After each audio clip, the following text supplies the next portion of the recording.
I do hope you've enjoyed this course and you are getting more comfortable with Pandas.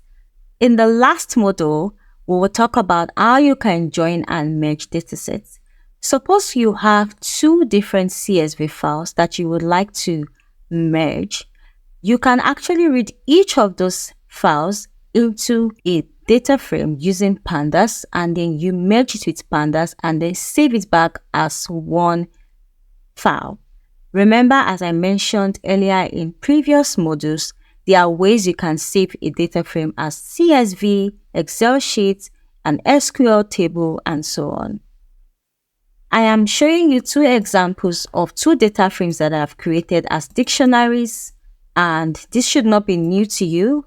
This is how we turn a dictionary to a data frame. And given this, we have DF1 and DF2, which has two different data frames representing these dictionaries.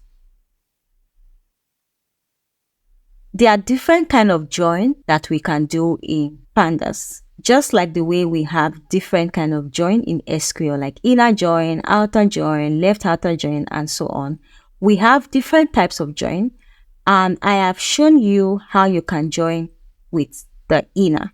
That is, we want to merge both of them together without removing anyone or checking if they are the same columns in both ones. Now, you would see that in this case, we have this data where the ID, actually, let's print this to just have a good view of our data frames. So this is what DF1 looks like.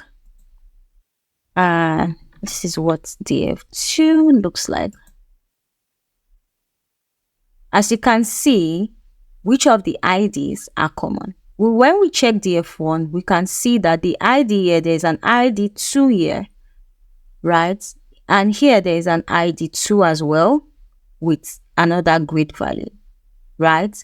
And what we want to do is that we want to combine it such that the final data frame, we have the ID 1, 2, 3, 4, the score there. We already know that the ID 1 does not exist here, so by default, that should be an empty value, so none. And also here, we have the ID 4 in the DF2 frame does not exist here, so that means the score there is also going to be none. Now, let's see what our inner join does. Hello there. If you have enjoyed this course so far, kindly support me and subscribe to my YouTube channel. Subscribe will also help you know when newer courses are released. Thank you for subscribing. I do hope you have. Let's carry on with the course.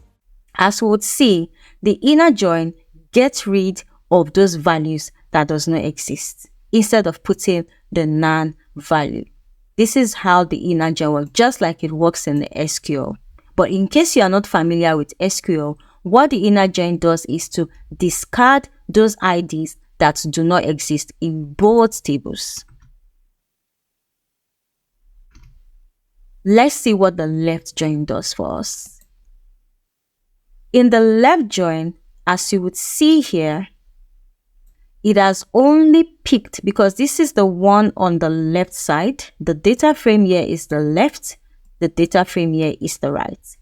And because of that, the second data frame that did not exist in the first data frame has been discarded. That is the ID with 4, because this is on the right side. If, for example, I decide to change this to right, you would see that the right one is the one that has now been discarded. The DF2, which has the ID 4, is now in our final data frame. However, the none value is now replicated in the scoring because it does not exist. So this is how we can join two different data frames, two different data sets together. I hope you've enjoyed this course. I hope you've now gotten confident and comfortable to explore Pandas. There are some practice exercises that I have also included in this course, and I have also attached the data sets to them. I hope you take a look at this, and I hope you have fun while you go through the exercises. The solutions are also provided, but I would advise that you do this first on your own, and probably when you have been stuck for a long while, you can take a look at the solution. I wish you all the very best. Thank you for taking the course. Hello there. If you have enjoyed this course so far, kindly support me and subscribe to my YouTube channel. Subscribe will also help you know when newer courses are released. Thank you for subscribing.